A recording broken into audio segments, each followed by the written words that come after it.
Knock on wood. All right. We are live. Good afternoon to those of you that are in the United States. Good evening to those of you that are watching in Sweden. My name's Caleb Straus. I'm here live for First Angel Media. We are talking to Stockholm, Sweden's amazing band Pressure. We have got Ollie, Olaf, and Simon with us. We're going to talk about their new album, In a Dark Heart We Trust. I recently had the pleasure of reviewing this album for First Angel Media. It's very conceptual, very story-based. It rocks, but it's also thinking person's music, which is something that attracts me. And so I'm going to let the band introduce themselves, and we're going to dive into that new album a little bit. Go ahead, Ollie. Introduce yourself and what you do for the band. Hello, everyone. I'm Ollie, and I'm a songwriter and a singer in Pressure. Awesome. Guys. Yeah. Hello, my name is Olaf, and I'm one of the lead singers in Pressure.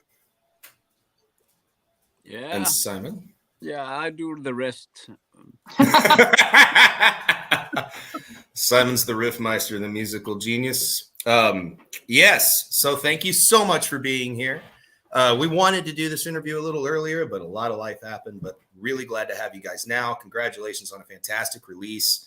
I know a little bit about you guys' history because I've reviewed your work before. Always enjoy it. But for First Angel Media's audience who may not be familiar with you guys, could you give us a little brief rundown of how the band got together, how it started, what the concept was, the inspiration, etc.? Well, Simon, I think you should start because it starts with you. Yeah. And the best thing is that Emil is not here now, so we can say a lot of strange things about him. That's perfect. So we can blame all the bad things on Emil. Awesome. Yeah.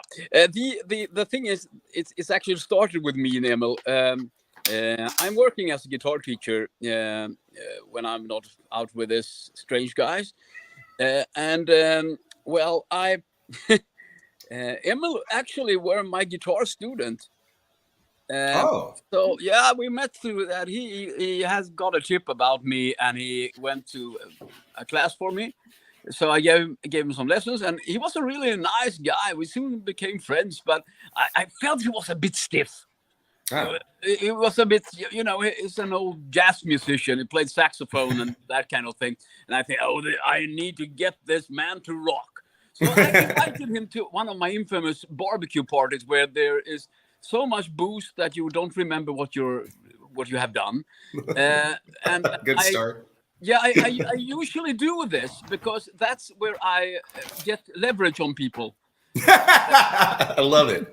So I film strange things. I have some clips on Emil, so he will never be able to quit the band. Well, I got him a bit drunk, and I said, "Oh, you need to go out and play." And he said, well, I'm not ready." So I think, hey, I'm going to do this. So a couple of weeks later, one of my bass players in one of the bands that were playing with them, he had to cancel a show.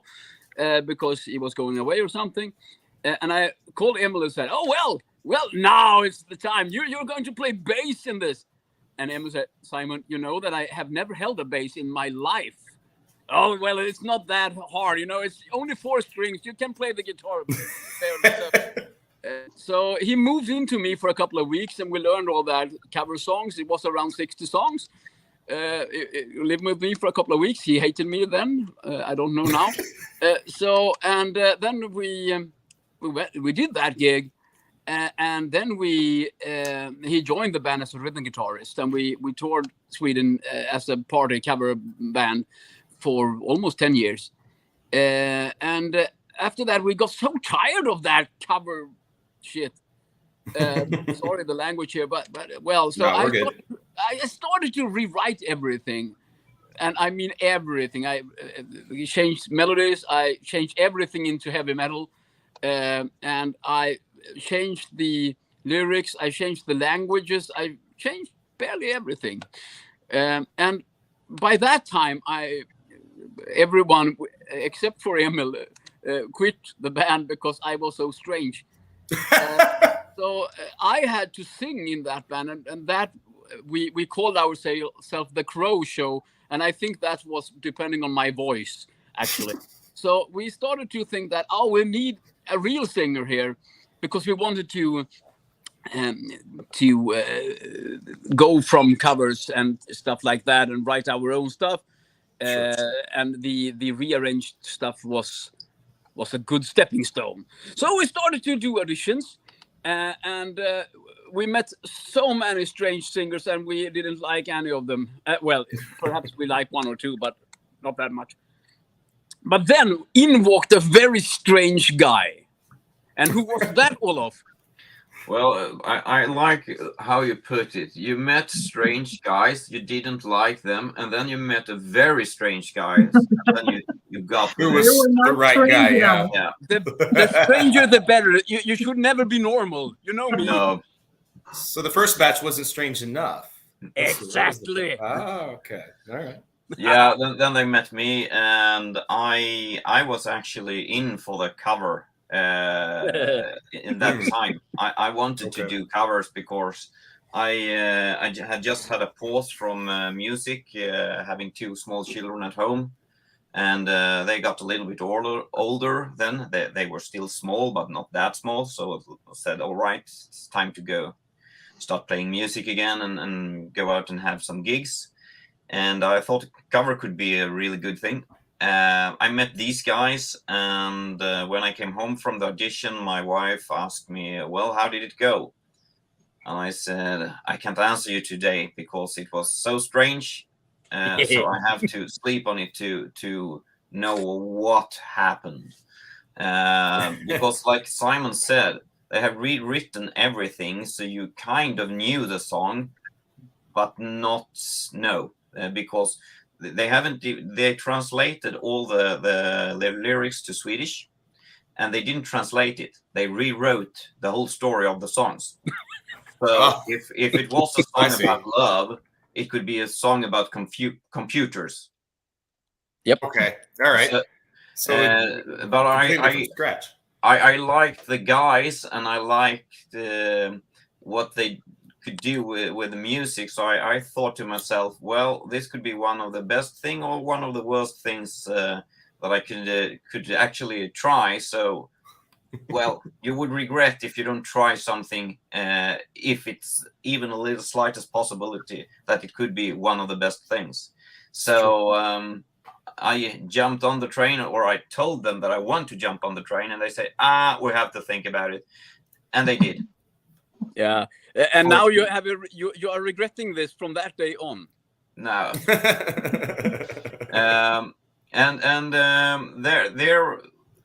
There was kind of the start of it, because when I started, we still did kind of covers, and we said to ourselves, we have to record some of them and put them out on Spotify just to let people know what we're doing, because to try to explain what we're doing, that won't cut it. It's better that we show them what we're doing. Mm-hmm. And when we started to record one of the songs, Simon said, well, I would like to change a little bit more in this song. And so he did. And we changed the key, and we changed the way of my performing and my singing. In the beginning, I was singing in normal Swedish. I'm from south of Sweden, so I sing with I talk with a dialect, and I start to sing with that dialect. And when we started to record that, we realized there is nothing left with this song. There is not the riff, there is not the tempo, there is not the key, there is not the rhythm, and the lyrics are in Swedish and is about something totally different than the original song. There's nothing left. And we thought, this is the best thing we've done. And that was a stepping stone from going to doing semi-covers to doing something completely of our own.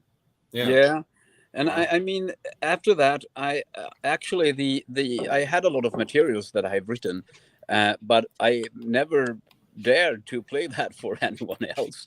And the thing that is, as I said, I've been a cover musician for many years. I have also been a session musician, so I've been recording other artists' guitar tracks on a lot of different things. But I have always collected stories, always collected songs, played and written songs since I was very little. I mean, I started playing guitar when I was 6 years old. And so we started to, I started to bring songs in, and Olaf like told me to, you have to slow down, don't bring all these songs because I cannot learn all those. So we did, and we found a really good writing things that differentiate us from other bands, I think, because as you have heard and you've seen in your reviews of us, is that we don't have a unified sound or a unified style of music. We are a little bit of everywhere, and that's why, because we start with, we have always up until now, we are trying some new things here, but we have always started with the lyrics, with a story, a truth-based story, and after that we choose the style of music that best will tell the story. Right. So it can be a native hair metal song, or a hard rock song, or a glam metal, or thrash, or whatever fits the song, actually. Yeah. And one of the other things that we do is that when I have written the drafts, I always, almost everything, I start doing the drafts, we can say that, and after that I send it to Olaf and Ollie, and it's always the vocalists who chooses the key of the song. So it doesn't matter of the riffs, of the melodies. It has to be as strong key for the vocalist as possible. So I know that many bands that, well, they have this riff, they have this melody, and they want it that way. We don't do that. We will put all the power on the vocalists. And just to jump ahead a bit, because we have Ollie here, we released that kind of good album, but we thought we could do much better, and we wanted to write this new album in a Dark Heart We Trust, and about relations. And when we thought about, well, we need to do a story metal album about relations, well, we need two voices. And we started to look for a singer, a female singer, because there was so many of the stories that needed to be told from two perspectives. Sure, yeah. So we started to looking, and we got quite a few replies, and that was the same thing here. Too many normal people.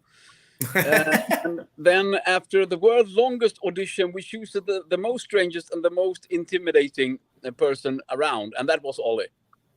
Awesome. Well, one of the things I really like about especially this new record is the interplay between the two voices, between the two characters, or the two different, perspectives and personalities.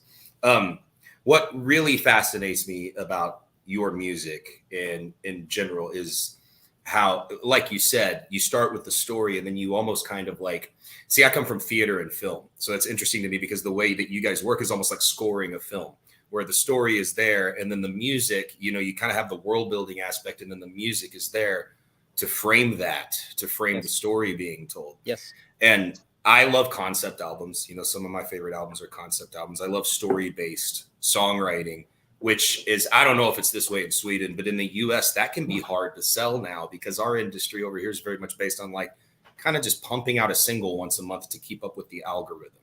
Yes. You know what I mean? Do you guys find that it's difficult to work in the album format, which is still my preferred format, and a lot of people, I think's preferred format, more than people might realize? Do you find it hard to work in that format and sell that in a single-based economy, or do you find that your audience is really open to that format? A very good question. That's actually something we are discussing in the band, about how often we need to release materials to, like you say, keep up with the algorithms. And in the same time, we want to do a good job and not just produce something just because it should be produced. Absolutely. But I think what very many people say when we are interviewed, and they love that you release album. Mm-hmm. Yeah. And I would say that it has no, we are trying to keep up with the single algorithm release Sure. phase. We have to. It's a Yeah, necessary we have evil. to, because if you don't, then you are drowned. And the most problem, I think, is that it's not just on one platform, because you have one algorithm on YouTube, you have one algorithm on Spotify. Those two are our most important channels, because that's where we have our most streams, especially on Spotify. But the way that they work, you have to put it out. I mean, YouTube's algorithm is quite hard, because you have to post quite often. And Spotify, you have to do like 4 to 6 weeks. And well, our story based thing is that we each single has a truth based behind story that we can do, and we choose very careful. And so the thing is that even if that works for us, we prefer the album concept, because that makes us tell a longer story, a better story, doing a show out of it, because that's also our live concept. The live concept for Pressure is like, we are having we are working with a video behind us. It's like theater almost, right? It's very theatrical. And that's a bit, we have chosen the stick figure concept, actually, because the audience don't have that much time to grasp it. So it's very and stick figures, it's very easy to show emotions, to show things that happens, and everyone will get it the first time.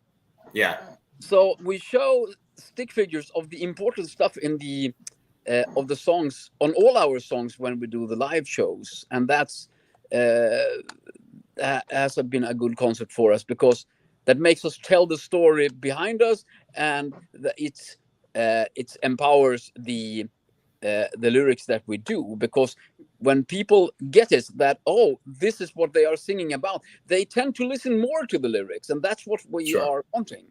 Yeah, absolutely. A very lyrical based band. And sort of a follow-up question to that there is more of a traditional album approach to, which is a very like classic rock and roll approach, to what you guys do. What are some of your influences? What are some of the bands and artists that inspired you? We actually have a fan, Will Dunham, on Facebook asking that. Who are some of the artists that inspired you guys to do what you do?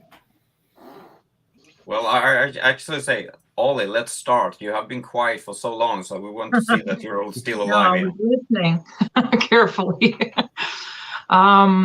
If we talk about lyrics and how I compose it, I should say that this album was so great because we chose to have a concept. We chose to have a relationship topic, and I had a lot of stories to tell. So it was not so difficult for me. And the inspiration was real life. My life, the life of my friends and people that I know. So for the lyrics, I always write about something real. I never fantasize about something, how should it be, because I would not be able to reflect my real feelings on the song, and I would not be able to sing it with the right emotion. So and musically, I don't know, it's a lot of bands. As I always say, it never change. It's Korn, Slipknot, and Evanescence. But now there are a lot of bands. I love a lot of new bands. And I can't even name them because they change every day. Yeah, Yeah, it's a good time for rock. There are a lot of good bands right now. exactly. Yeah, for sure. For sure. Cool. What about you, Olaf? Yeah, and for me, I also have hard to say a few bands or persons. Of course, there are people It's that a hard have question. inspired me. Yeah. But when we do the music, I don't think of who inspired me to do what.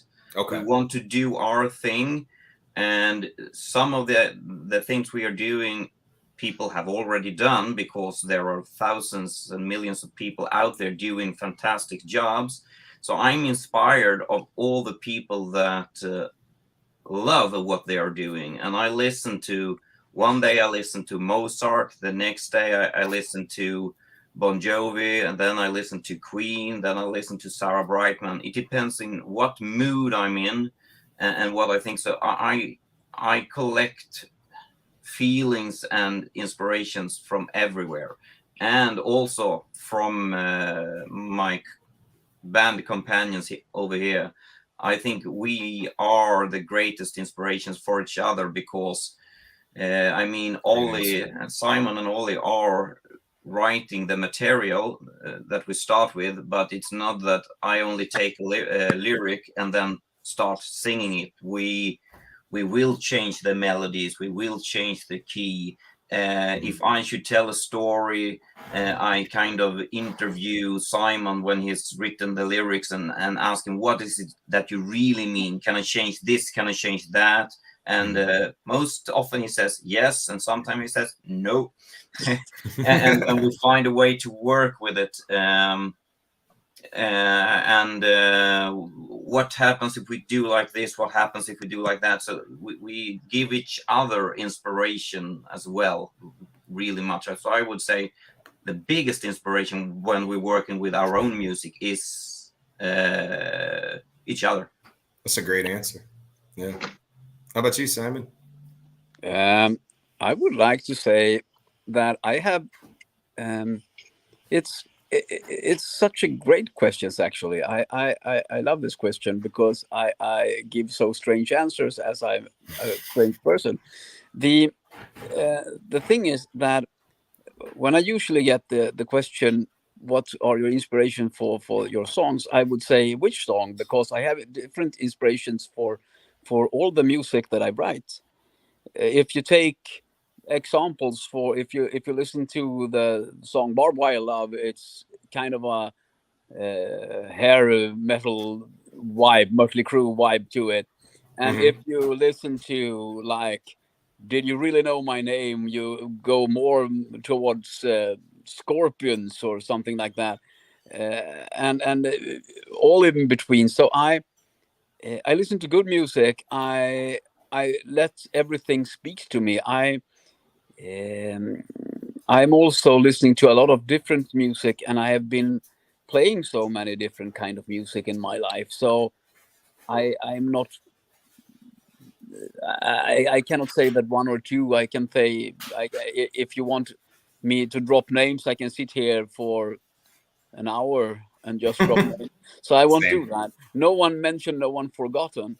And I must also say that when I write lyrics, I'm so happy to have got Ollie on the team to write things, because we think much alike. I do the same thing. I always write from life. I write from my own experiences, mostly from myself, and or from very, very close ones. But I also need to have experienced the things that I sing or play about, because if you don't, then it will be false, and that I kind of hate persons that do that. So the thing is that how can you how can you write about life if you don't dare to live life? Absolutely. It's exactly so. Well, I throw myself out there. I never back down from a challenge. If you say, well, do this, I'll do that. So it's have got me in many strange situations, but it also has given me a good amount of good stories to write about. I can relate to that. Yep. But well, if you don't get the experience if you back down.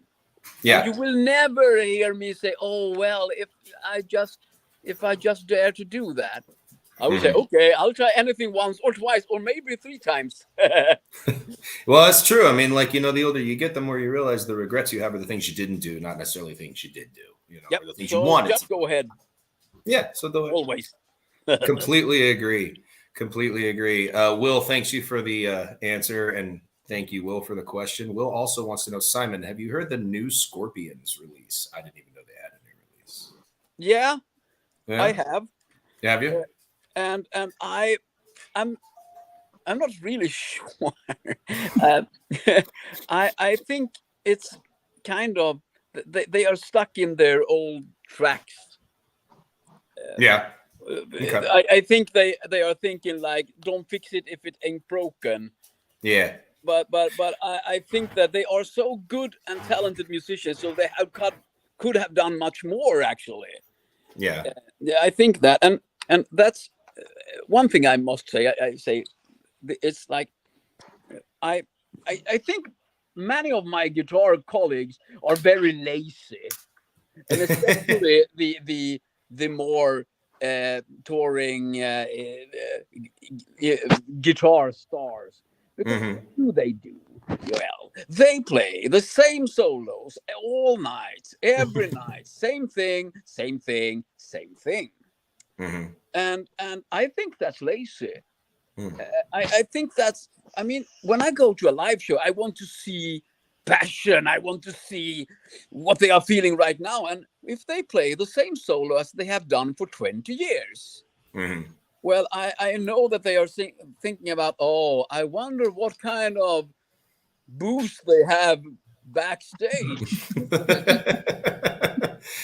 Well, your music lends itself to that too, because there's a lot of complexity, especially with the guitar work. It lends itself to on-stage improvisation, I would think. Yeah, but you need to let that flow. That's my style, and I think that's what makes a good musician. And there's a lot of guitarists who can do that, but I think you should do that, because you will not feel today what you felt yesterday. So you have to reflect that on your music when you do that, because it won't be real any. Because you cannot, like our producer Izzy hates me, because if she asks me to, oh, can you redo that part, and I say, well, no, I do this instead. It's like not exactly like that. It's going to be different now. Yeah. I feel that. I completely understand that. So Izzy always asks me, so can you do your doubles and things the same time? Yeah, absolutely. Yes, there's that to consider. Well, like, something that always occurs to me, this is one of my questions when I listen to you guys, is that it lends itself, maybe I'm biased because like I said, I come from the world of theater, but your music would translate into like a stage rock opera or stage rock musical really, really well. May even work on film too, but it'd work on stage phenomenally. Have you guys ever thought about doing something like that? Because you like your music videos have that kind of multimedia feel to them, where it's like an extension of the story of the song being told in a visual format. Have you ever thought about trying to do something like theatrical like that live? Or hell like yes. Pink Floyd did with The Wall. Yeah. We'd like to try. Yeah. Cool. I want to. That would be great. I actually, I mean, I saw the rock musical with Green Day. I'm an idiot. And I thought to myself, well, I could do this much better. I love the way you think. That's great. I did not see American Idiot. I mean, I've heard the music obviously, but I haven't seen it on stage. Yeah, the music was great, but the connections to the song was really vague. So I see. I just thought to myself, well, I could do this. I could. Yeah. Well, in your music, the stories behind your songs are very literal. They're not like steeped in metaphor. It's like, this is what happened. And this is the trajectory. So it's like, it could be so easily acted. I don't know. I have like this vision of you guys like playing on a platform above it and just everything being acted out below you. I just think it'd be insane. Yeah. But cool. Yeah. Awesome. So what is next for Pressure? What are you guys doing? You got this album out now. What are your next plans? I'm sure you're going to do some touring, some promotions, some shows. Yeah, we are booking shows as we speak. We have done our first release gig, and we are booking for right now. We are planning for a couple of new single releases. As well. Awesome. Yeah, we have already recorded a couple of songs that, or quite a few actually, that didn't make the album. So we have a lot of stuff there. So and we are also doing finalizing some of the videos for the songs on the album as well. Awesome. So there's a lot of things going on, and it will be new releases coming. Right now we are in the middle of the album release. We are getting a lot of different thoughts about the album and our concept, and that's fun. And we really like to combine this. I would like to collaborate with, as you said, I would like to do a rock theater. I would like to have stage actors or dancers on stage. I would like to have. I have contact with an impressionist dancer actually, who could act out our songs. And well, we have a lot of things that we want to try. So it's never a dull moment, and the guys are getting really tired of me when I come with new ideas. That's what keeps us moving forward, right? Yep. Absolutely. Cool. So one more question I had was, and this it's kind of a fan question. I noticed that the new album is it's got kind of a darkness to it that wasn't in some of the earlier stuff. And maybe it's because it's about relationships that have some kind of degree of conflict or toxicity or darkness to it. But even the music itself feels darker. And it leads me to think that Pressure is going to be one of those bands that never releases the same album twice. It's always going to be a different world each time. Is that a correct assumption? Sure. Yeah. See, these are my favorite kind of artists, though, is the artists that do that. Yeah. You should know that me and Ollie, we talked the other day, and we said, "Oh, next album should be a rap album." Yeah, I added a couple of challenges to Simon, so we're having which a lot he of never backs down from. No, so you know now. It's me and Eminem here, so that's. But no, we will never do that. And I must say this: we got one really fun thing that it's like you say, it's a bit darker, yes, in some way. We actually in one review, not from you because you actually listened to it. We got that they thought that the In a Dark Heart with Trust had a bit of a black metal album touch to it, and I just laughed. Soft black metal. Soft black metal, but well, I'm not sure of that one. I didn't really hear a lot of black metal in it. No black metal. But you never know. The darkness of the Path of a Shadow. Path of a Shadow was much more of an encouraging album. We had some darkness to it, but it was much more subtle. One of the songs that we got a bit of responses from the old ones was the song "No One Can Hear You." "No One Can Hear You" has kind of a double meaning as well, because it's, if you just listen to the lyrics, it can be about like sexual assault or abuse, because as well, scream, cry, or shout now, no one can hear you tonight. And people ask you, what are you singing about, rape? But the real story about No One Can Hear You is that it's a song about raw passion, and passion has no good or nor bad thing. And the fun thing is that the real story behind it is that I know this couple. They met on the internet, and they send really hot messages back and forth. Don't ask me why I know this. I have seen more than I bargained for in this. I know one of them. So the thing is that the last message that was sent before they actually met was, "Oh well, baby, tonight we'll finally meet. Well, you can scream, cry, or shout everything you have because no one can hear you tonight." Oh, interesting. So it was a really passionate thing, and they are still together, and they still talk this way. Context is everything, though. Yeah, when I go see them, they say, "Oh well, Simon, can you go home now because we need to go upstairs?" And yeah, okay, I can stay. Like, all right, guys. It was like, "You don't want me to watch?" No.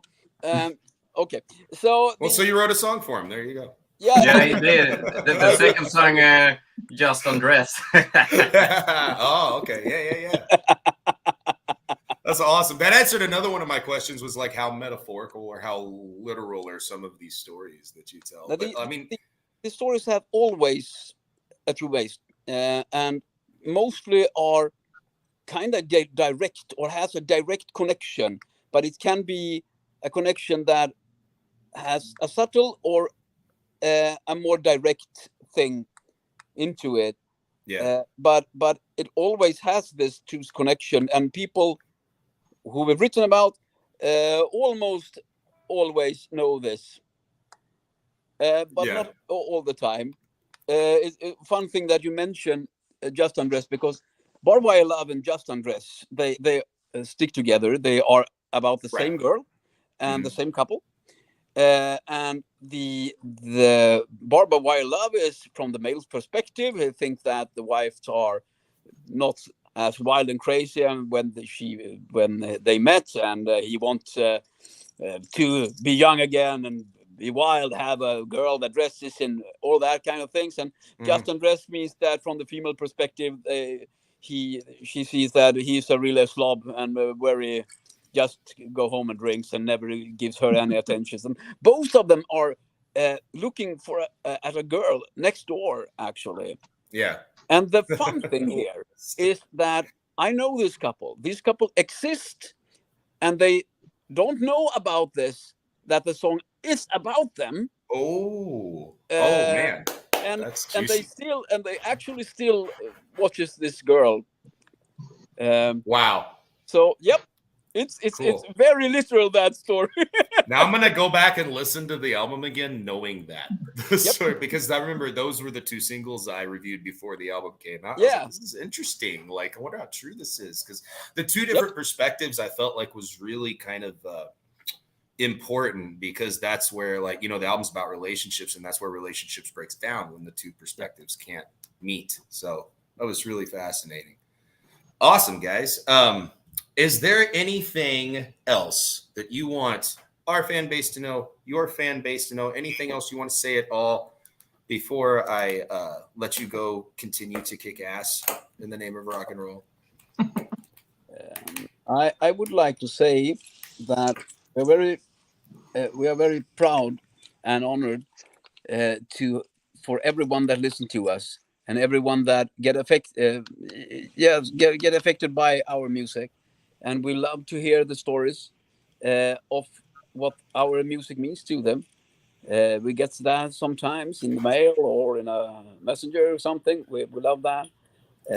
And we also say that if you have a story that you want a story metal song about, well, reach out and we'll see what we can do. Oh, you heard that, guys. Reach out to them. You could get on an album. Yeah, you can listen to our album. Maybe we already wrote a song about it.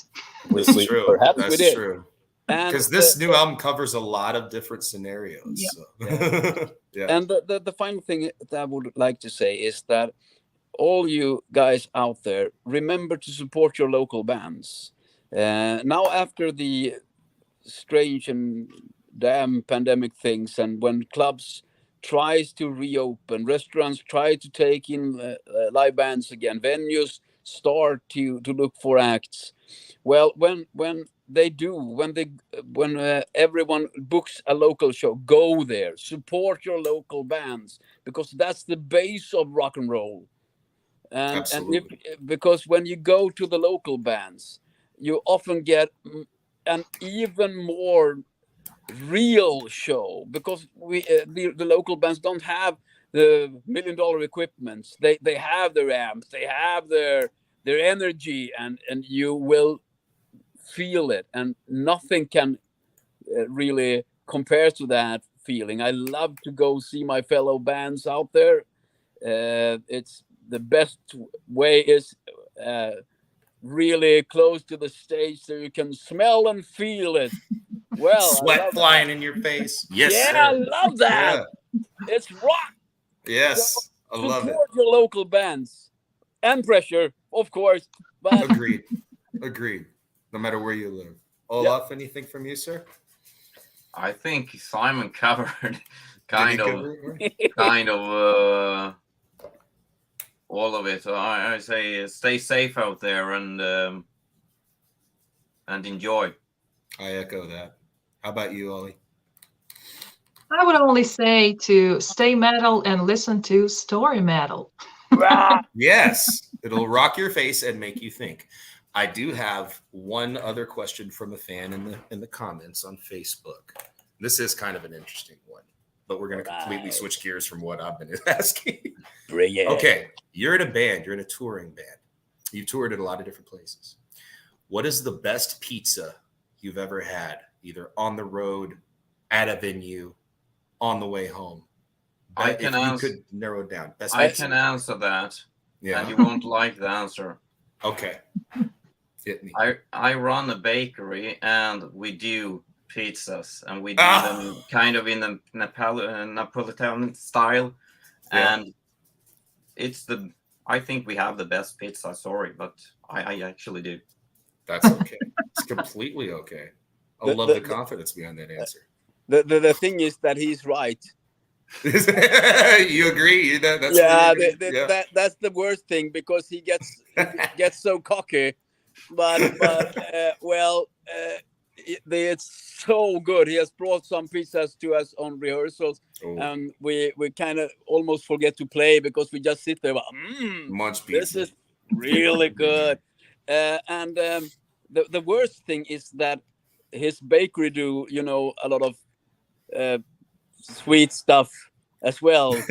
So once he when he wanted me to do a lot of things, he actually brought me whiskey fudge. Whiskey is my weak spot. I love a real good and smoky whiskey, single malt, Islay whiskey. I love that. And Olaf, he brought me this whiskey fudge that he made. It was like heaven, and I said, okay, I'll do anything for you. All right, so Ollie, do you have a dissenting opinion, or are you gonna stick with loyalty to? Well, I make the best homemade pizza, so we're gonna have a competition with your Olaf. Y'all gonna have to let me know how that goes. I will be the judge. I will eat everything. I don't know, man. I wish you could ship like a slice of each to the U.S. so I could try a slice of each and give my opinion. But we can be judges, you and me. Yeah, I don't think we'll make it here. All that cheese. Guys, thank you so much for being with us today. Once again, if you just joined us a little bit ago, guys, this is the amazing band from Stockholm, Sweden, Pressure. Their new album, In a Dark Heart We Trust, is out on all streaming platforms and on their website right now. They're hitting the road. They're promoting the hell out of this thing. It's story metal. It will rock your face. It will make you think. Go to Spotify, YouTube, Apple Music, Deezer, whatever you do, and listen to this record. But you're going to have to go old school and start it at track 1 and go all the way through. Listen to the whole thing. I know we're old. Just do it. You owe it to yourself. It's a great record. Guys, thank you so much. And I look forward to the next release from Pressure. Thank you. Thank you. Thanks, guys. And thanks, audience, for tuning in. We'll see you next time. Bye, guys. Bye. Bye.